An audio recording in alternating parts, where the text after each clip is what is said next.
ஆண்டவருடைய சித்தத்தை எப்படி தெரிஞ்சுக்கிறது அப்படின்ற ஒரு கேள்வி உங்களுக்கு இருக்குதா? இன்றைக்கி நம்ம ஈஸியாக எப்படி ஆண்டவருடைய சித்தத்தை கண்டுபிடிக்கலாம் அப்படின்றத இன்றைக்கி நம்ம பார்க்கலாம்.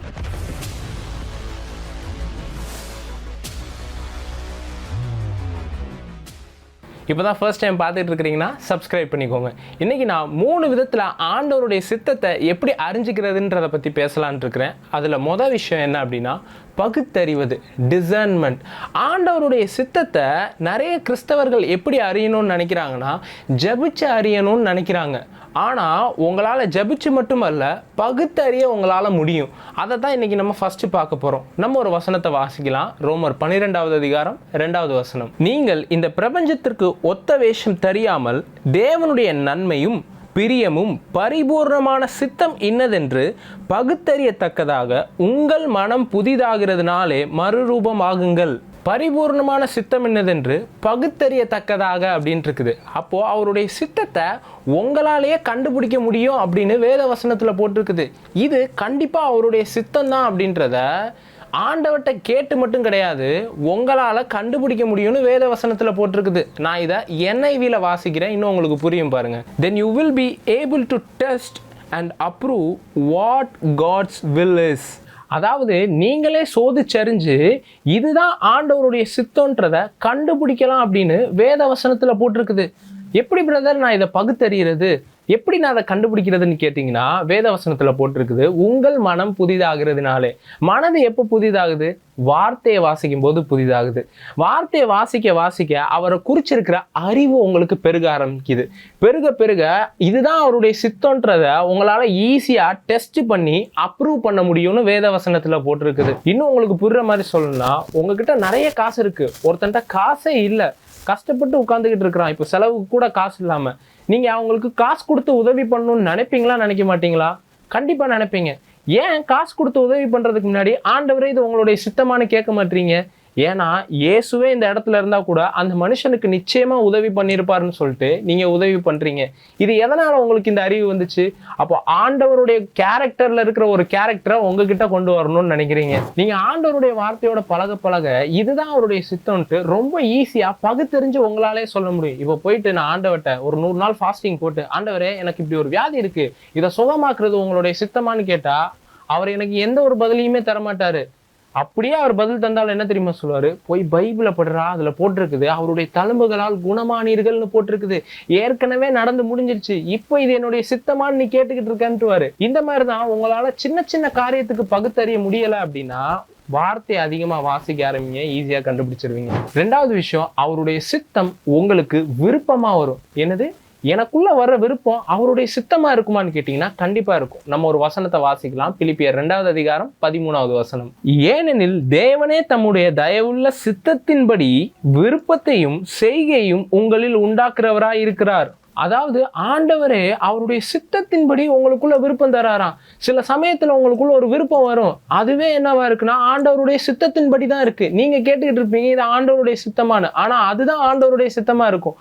ஒரு வியாதியஸ்தருக்காக நீங்க ஜெபம் பண்ணணும்னு நினைப்பீங்க, ஏன் இதை நான் ஏன் நினைக்கிறேன்றது உங்களுக்கு தெரியாது. திடீர்னு ஒரு விருப்பம் வரும், அது அவருடைய சித்தமா இருக்குது.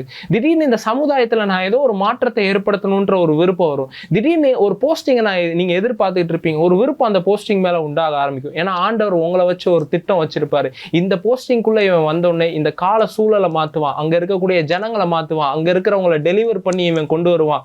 டக்குன்னு ஏதோ ஒரு காரியத்தின் மேல உங்களுக்கு விருப்பம் வரும். ஏன்னா அது ஆண்டவருடைய சித்தத்தின்படி வரக்கூடிய விருப்பமா இருக்கு. சும்மா உட்காந்துருப்பீங்க, ஒரு பிஸ்னஸ் ஆரம்பிக்கணும்னு என் மைண்டில் டக்குன்னு வந்துச்சு, பிரதர் நான் அந்த பிஸ்னஸை பண்ணேன், பயங்கரமாக செழிச்சிட்டேன். இது எங்கேருந்து வருதுன்னா விருப்பத்தின்படி வருது. சிலர் என்ன பண்ணிடுவாங்கன்னா அந்த விருப்பத்தை, ஆண்டவரே இது உங்களுடைய சித்தமா, அந்த விருப்பத்தை கொடுத்ததே ஆண்டவராக இருக்கும். இதை நம்ம சொல்லும் போது ஒரு டிஸ்க்ளைமரும் போட்டிருந்தோம், இது மனிதர்கள் மேலே உண்டாகிற விருப்பம் கிடையாது பாருங்க. சிலர் செய்திகளை அவங்களுடைய சைடில் திருப்பிக்குவாங்க. டக்குன்னு அந்த பொண்ணை பார்த்தேன் பிரதர், எனக்கு விருப்பம் வந்துச்சு, இது ஆண்டவருடைய சித்தமா அப்படின்னு கேட்பாங்க. இது அந்த சைடுக்கு நீங்கள் அப்ளை பண்ணக்கூடாது, இது மற்ற காரியங்களுக்கு அப்ளை பண்ணிக்கோங்க. ஓகே பிரதர், அவருடைய சித்தம் இதுதான் அப்படின்னு சொல்லிட்டு நான் பகுத்தறிஞ்சோ அல்லது என்னுடைய விருப்பத்தை வச்சோ நான் கண்டுபிடிச்சு நான் வேற ஏதாவது தப்பான ஒரு விஷயத்துக்குள்ள மாட்டிக்கிட்டா என்ன பண்றதுன்னு கேட்டீங்கன்னா 3வது விஷயம் இதை நீங்க புரிஞ்சுக்கணும். நீங்க பரிசுத்த ஆவியானவரால நிரப்பப்பட்டவர்களா இருக்கணும். நீங்க பரிசுத்த ஆவியானவரால நிரப்பப்பட்டிருக்கும் போது அவருடைய லீடிங் உங்களை கரெக்டான இடத்துக்கு கொண்டு போகும். ஆண்டவருடைய சித்தத்துக்கும் லீடிங்குள்ள வித்தியாசத்தை நான் போன மெசேஜ்ல பேசியிருந்தேன். அதை இன்னும் நீங்க பார்க்கலாம், கண்டிப்பா போய் பாருங்க. இன்கேஸ் நீங்க இந்த ஒரு ட்ராக்ல போகும்போது மாறி போயிட்டீங்கன்னா அவர் உங்களை நிச்சயமா லீட் பண்ணுவாரு. நீங்கள் வலதுபுறம் சாயும் போதும் இடதுபுறம் சாயும் போதும் வழி இதுவே, இதிலே நடவுங்கள் என்று சொல்லும் வார்த்தையை உங்கள் காதுகள் கேட்கும் அப்படின்ட்டு இருக்கு. அப்ப ஆண்டவர் என்ன பண்ணுவார்னா, ஹே ஸ்டாப், இதுல போகாத, இது உனக்கானது கிடையாது, ஹே இதுல மூவ் பண்ண அப்படின்னு சொல்லிட்டு பரிசுத்த ஆவியானவர் உங்களை லீட் பண்ணுவாரு. எப்போ லீட் பண்ணுவாருன்னா நீங்க மூவ் பண்ணும் போதுதான் லீட் பண்ணுவாரு. நிறைய கிறிஸ்தவர்களோட பிரச்சனை என்ன தெரியுமா? அவங்க எதுலையுமே மூவ் பண்ணவே மாட்டாங்க, அப்படியே உட்கார்ந்துருவாங்க. ஆண்டவரே நீங்க உங்களுடைய சித்தம் இருந்தா நான் இந்த இடத்த விட்டு நகருவேன், உங்களுடைய சித்தம் இருந்தா நான் ஒரு அடுத்த காரியத்தை செய்வேன்னு சொல்லிட்டு விசுவாசத்துல எதையுமே செய்யாம உட்கார்ந்துருவாங்க. நீங்க சோம்பேறிகளா இருந்தீங்கன்னா நிச்சயமா அவருடைய சித்தத்தை அறிஞ்சிக்கவே முடியாது. நீங்க விசுவாசத்துல ஒரு காரியத்தை செய்யும் போதுதான் அவருடைய சித்தத்தையே உங்களால கண்டுபிடிக்க முடியும். எப்படின்னு பாத்தீங்கன்னா, யோவான் ஸ்நானகனுக்கு இவர் தான் இயேசுன்றது தெரியவே தெரியாது. யோவான் ஸ்நானகனுக்கு கொடுக்கப்பட்டிருந்த ஒரே வேலை என்ன தெரியுமா? இயேசுவுக்கு ஞானஸ்நானம் கொடுக்கணும். ஆனா இயேசு யாருன்னு தெரியாதனால யோவான் பண்ணது என்னன்னா, அங்க வர்ற எல்லாருக்கும் ஞானஸ்நானம் கொடுத்தாருன்னு இருக்குது, வேத வசனத்துல போட்டிருக்குது. யூதர்கள் வந்து கேட்கிறாங்க, எதுக்குப்பா இங்க நீங்க ஞானஸ்நானம் கொடுத்துக்கிட்டு இருக்கிறீங்கன்னா, எனக்கு சொல்லப்பட்டிருக்குது இயேசுன்ற ஒருத்தர் வருவாரு, யாரு புறாவை போல பரிசுத்த ஆவியானவர் இறங்குறாரோ அவரை ஞானஸ்நானம் பண்றதுக்காக தான் நான் இங்க இருக்கிறேன். அப்போ மற்றவங்களெல்லாம் ஞானஸ்நானம் பண்றது அவரை கண்டுபிடிக்கிறதுக்காக. இந்த மாதிரிதான் விசுவாசத்துல ஒரு அடியை எடுத்து வைக்கும் போது ஆவியானவர் உங்களை லீட் பண்ணுவாரு. இந்த காரியத்தை இந்த இடத்துல செய்யணும், இந்த விஷயத்த நீ இங்க செய்யணும்னு சொல்லிட்டு லீட் பண்ணுவாரு. அதுக்குன்னு நீங்க அவருடைய சித்தம் தெரியலன்னு சொல்லிட்டு ஒரு இடத்துல உட்கார்ந்துகிட்டு இருந்தீங்கன்னா உங்களால ஈஸியா கண்டுபிடிக்கவே முடியாது. அதனால உங்களுக்குள்ள இருக்கக்கூடிய பரிசுத்த ஆவியானவரை நீங்க குறைச்சு மதிப்பிடாதீங்க. விசுவாசத்தோட பரிசுத்த ஆவியானவரோட மூவ் பண்ணி பாருங்க. உங்களுடைய ஒவ்வொரு ஸ்டெப்பையும் அவர் உறுதிப்படுத்துவார். உங்களுடைய ஒவ்வொரு அடிகளையும் தவறி போக அவர் விட மாட்டார். அவர் உங்களை எல்லா விதத்திலையும் பாதுகாப்பார். இதை பார்க்குற ஒவ்வொருத்தருக்காகவும் நான் ப்ரேயர் பண்ண விரும்புகிறேன். பிதாவே இயேசு கிறிஸ்துவின் நாமத்தினால இந்த வார்த்தையை கேட்குற ஒவ்வொருத்தவங்களையும் நான் ஆசீர்வதிக்கிறேன். உங்களுடைய சித்தம் என்னதென்று இவங்க பகுத்தறியத்தக்கதாக இவங்களுடைய மனம் புதிதாயிருக்கட்டும், வார்த்தையை குறிச்சிருக்கிற வெளிச்சம் இவங்களுக்கு உண்டாயிருக்கட்டும் என்று ஆசீர்வதிக்கிறேன்.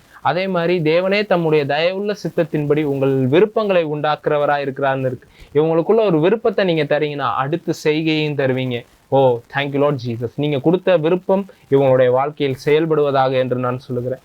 அதே மாதிரி பரிசுத்த ஆவியானவரால் நிரப்பப்பட்டு இருக்கட்டும். எப்படி வேத வசனத்துல நாங்க பவுலை பார்க்குறோமோ, எப்படி வேத வசனத்துல நாங்க பேதுருவை பார்க்குறோமோ, நீங்க இருந்த ஒவ்வொரு கேரக்டரையும் நீங்க வழி நடத்துனீங்க. இவர்கள் உங்களுடைய ஆடுகளாக இருக்கிறாங்க, நீங்க வழி நடத்த வல்லவரா இருக்கிறீங்க. இவங்களை நான் பிளஸ் பண்றேன். இதை அறிந்து கொள்ளட்டும். உங்களுடைய லீடிங் அண்டர்ஸ்டாண்ட் பண்ற ஒரு ஹார்ட்டை உங்களுக்கு இப்பொழுதே திறக்கப்பட்டு இருக்கட்டும்.